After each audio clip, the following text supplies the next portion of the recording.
Hey there, I'm Ferdinand. I'm a product photographer from Ulm, Germany, and today I want to kick off a video series on how to step up your photography game.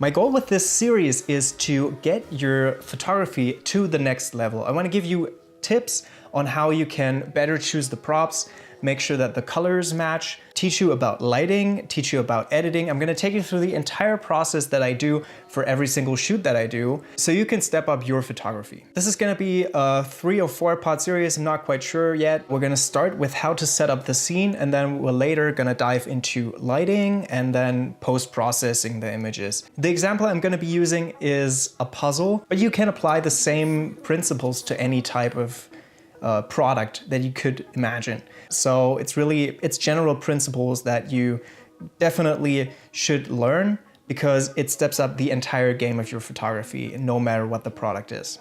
The first thing that I want to do in this series is, like I said, I want to teach you how to set up a scene and how to choose the props. So the first thing that we're going to do is go down into the basement and basically take a look at what we'll need, and then we'll come back up and select some props and basically set up the entire scene. So let's go to the basement now. Okay, we're in the basement. As you can see, I've got all my photography gear set up right here, and we're gonna look through it and see what matches. Today I'm gonna shoot a puzzle, like I said, and I'm gonna go for brown colors and white, very soft light. Kind of difficult because I've not done it so much, but we're gonna try to figure out what works with it, and I'm gonna select some stuff that we're gonna need, some of my gear and some of the props. So let's get going. First of all, I am going to need these. These are just basic cardboards, spray painted black on the one side. What's more important is this, which is a piece of white foam core. I got plenty of these. Some backgrounds. Got a chessboard. Yep, that might work. Ooh. Now, this is props, so we're gonna definitely take this one. This box is really important as well. This one is, this is basically stuff I need for photography, so clamps and everything, and reflectors. Let's take that with me too. Okay, so we have the basic gear together. What we're now gonna do is we're gonna go through my home and look for stuff that's gonna match with the puzzle. But first, the first thing that we're gonna do is we're gonna select a puzzle so we can match the props that we're choosing to the puzzle. So these are all the puzzles, or a selection of the puzzles that I have. And I now wanna decide on a puzzle that I wanna shoot so that we can match the props to the colors of the wood. I already shot this one, however, I wasn't as happy with the images that I produced. You might notice these from my Instagram feed. I might revisit this one. So this definitely goes to the selected side. Oh, that one is really cool. This has a lot of interesting shapes if you open it up. So this one goes onto the selected side, and ooh, yes, absolutely this one. This has 2 different types of wood, which is great because it has a little bit of contrast. You can't see it in here, but in the images you're gonna be able to see it better. So I'm definitely gonna shoot this one as well. So I think we're good. Three is probably enough. What you'll notice is that these puzzles that I selected have a lot of brown and red colors in them. So we're gonna look forward for that in the props that we're gonna choose. The colors kind of match, kind of. Yellow and these spinning tops. These, by the way, these are wooden spinning tops. The decks have a gold, brown, and black, and of course the red seal. Same on the makers. The seekers. We have some gold in here, some yellow in here, some black, some red. So all of this matches very well. We got this origami stuff. Might work, might not work. We'll see. We got this teapot that has a green or teal lid and the gray bowl. Some plants that might work in as some accent items just peeking in from the side. This pumpkin, I'm not sure I'll use this one. The chess pieces, so some fabric that we can use. Surface is gonna be plain white, so I'll be using a plain white piece of paper. I got this from a local art supply store, very, very handy. You can just clamp it to the desk and use it as a backdrop. Okay, so now we have the main props selected. The two things that I was paying very special attention to was first, I tried to figure out at which angle I want to shoot these puzzles. I want to shoot them as a flat lay, meaning I mount the camera up top and shoot down.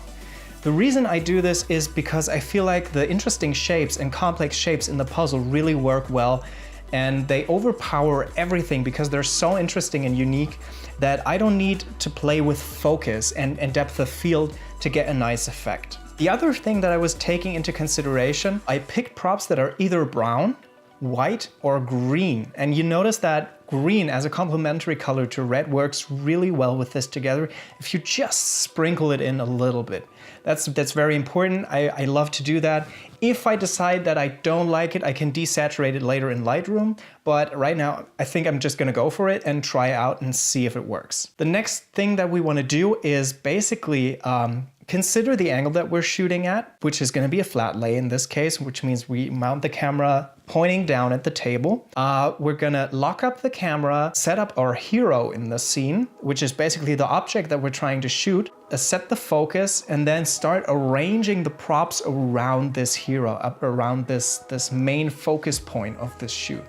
So that's what we're gonna do now. I'm gonna take you along with it, and I'm gonna explain a little bit why I make the decisions that I do.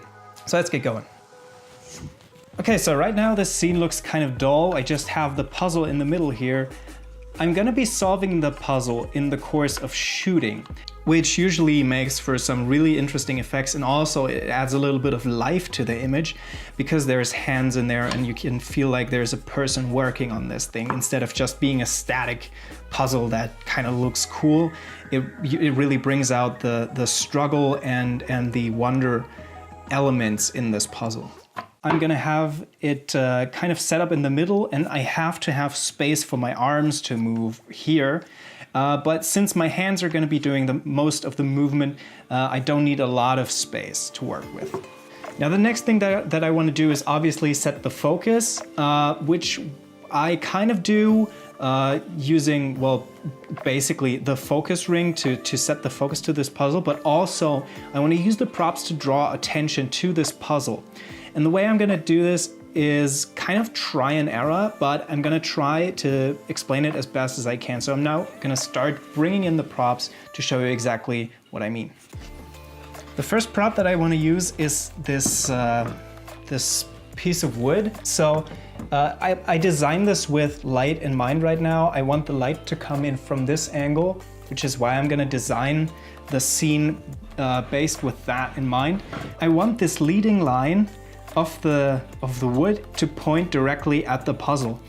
And that's usually a good practice to take lines and point them at something, because your eye is naturally drawn to follow the line to the subject that it's pointing at.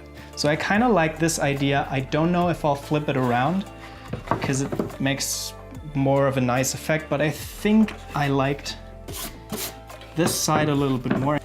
Next thing I want to bring in is these spinning tops, because I like these very, very much. Yep, kind of like that. Maybe set these up on this side. So basically most of the props are gonna be arranged in here, and basically so that I have a lot of space in here to work. I don't know if I wanna keep the box in there. I'll just keep it in for now. So let's just crop in the camera so I can see the composition a lot better. And you can start to see that what I'm doing is making a bit more sense now that you can properly see what I'm doing right here. I'm gonna set up the puzzle right in the middle. Yep, there we go. Okay, and then arrange everything around there. I have another spinning top, which I'm also gonna include into the scene. By the way, if you're asking what these are the mystery tops from Art of Play. Really great stuff. Maybe we'll bring in this origami bird. I don't know. It looks kind of out of place to me. But yeah, let's leave that out for now. The other thing that I want to do is I want to include this plant. Now, the problem with this plant is if I put it here, you can see it casts a huge shadow on this side. It's not as noticeable right here, but if we later have just one primary light source coming in from here, it's gonna cast a big shadow, which means I'm gonna wanna set up this big thing on the left side, because then the shadow that it casts goes in this direction and outside of the frame, which means it's not gonna be a problem for us to deal with. So I wanna set it up like that. Let me check the camera.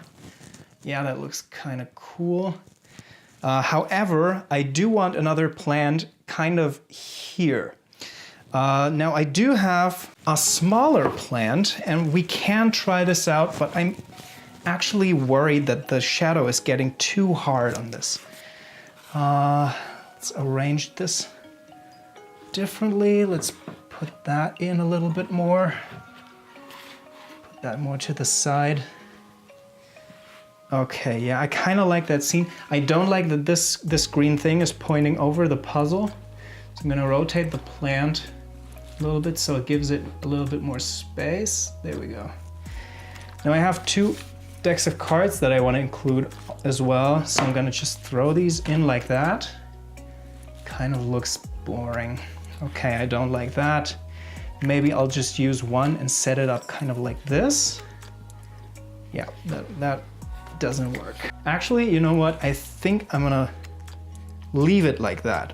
The reason why I like this is I usually look at the diagonal that runs across the image and I try to place the items on that diagonal. For example, these spinning tops right here, these spinning tops right here and this one, they basically run along the diagonal. So kind of like maybe just rotate that a little bit more. It helps draw the attention to the puzzle. No, I kind of like that. Yeah. Okay, so these are on the diagonal. This board is basically on the diagonal. Not as much as I would want it, so I'll rotate it a little bit more. Just like that. Now it's taking up too big of a portion of the image. Yeah, now we're getting there. Yeah, I kind of like that. So this line is kind of pointing to the puzzle. The plant is off to the side, which is also something that I like to do, is put things outside of the frame. As you can see, this one is cut off at a huge portion. This plant is cut off. This plant is cut off. The box is cut off. This leaves a little bit of space for the mind to wonder what else is going on inside of this bigger picture. It creates the illusion that there is a bigger picture going on and we're just peeking into this frame that is the camera.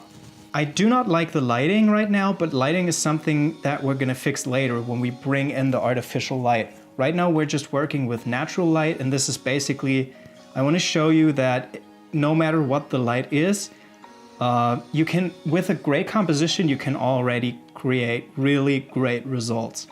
Now you'll see when we bring in the additional light that the whole thing changes and pops even more if you know how to light the scene correctly. But what I want to show you is that even with moderately good lighting, you can already create great results by just taking into consideration where you place these items.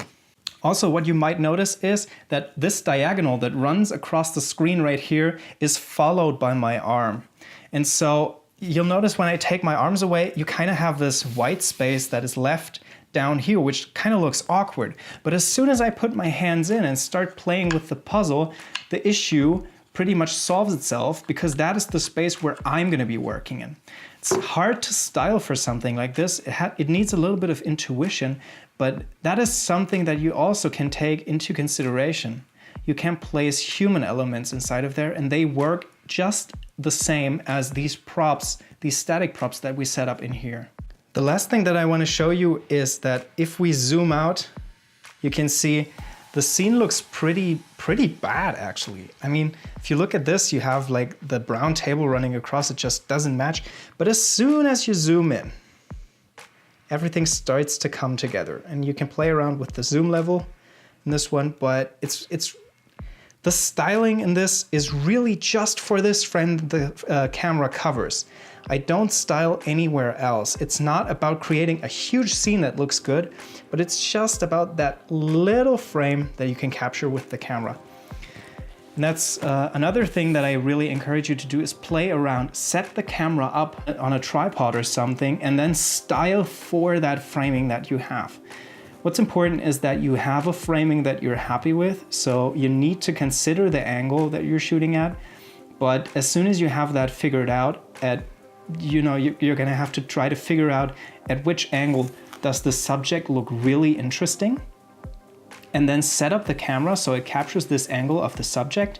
And then once that is set up, you can start styling around the subject to draw attention to the subject and make sure that the props are not getting in the way of the shot, that they're not stealing the attention from the subject that you're trying to shoot, which is really important in product photography, because obviously you want to draw attention to only this thing.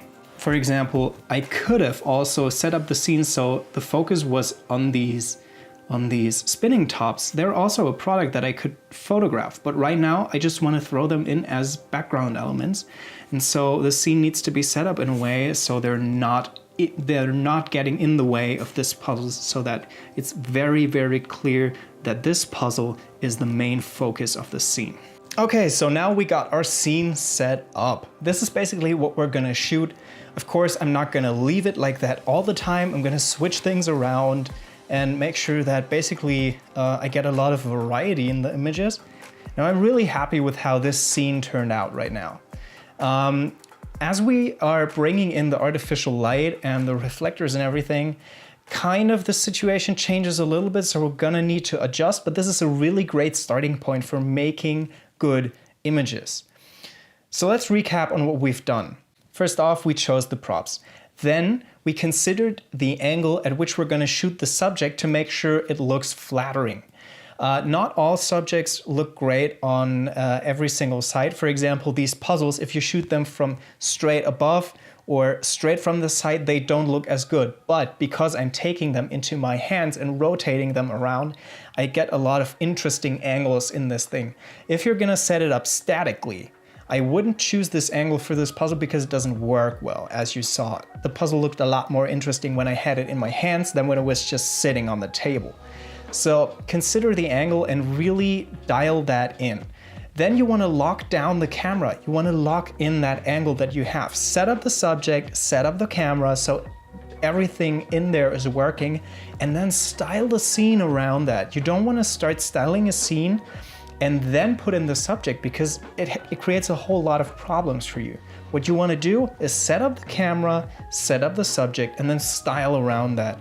And then obviously with that, you can draw attention to the subject through leading lines, like we talked about it, placing items on the diagonals of the images. And that's really going to draw the attention to the subject that you're trying to photograph.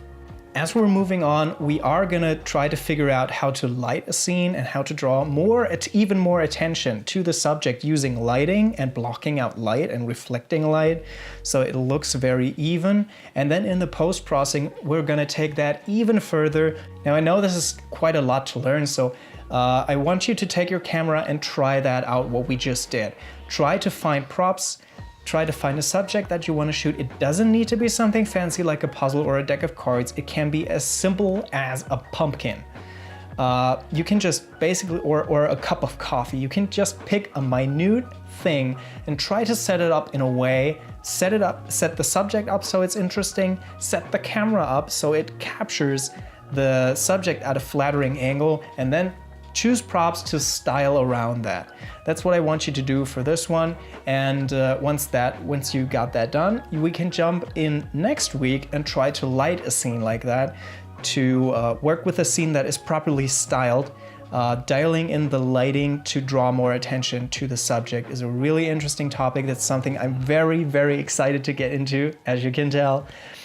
And after that, we're gonna go into post-processing, which is even gonna drive that further. So I can't wait to show you guys, and we'll see you in the next one.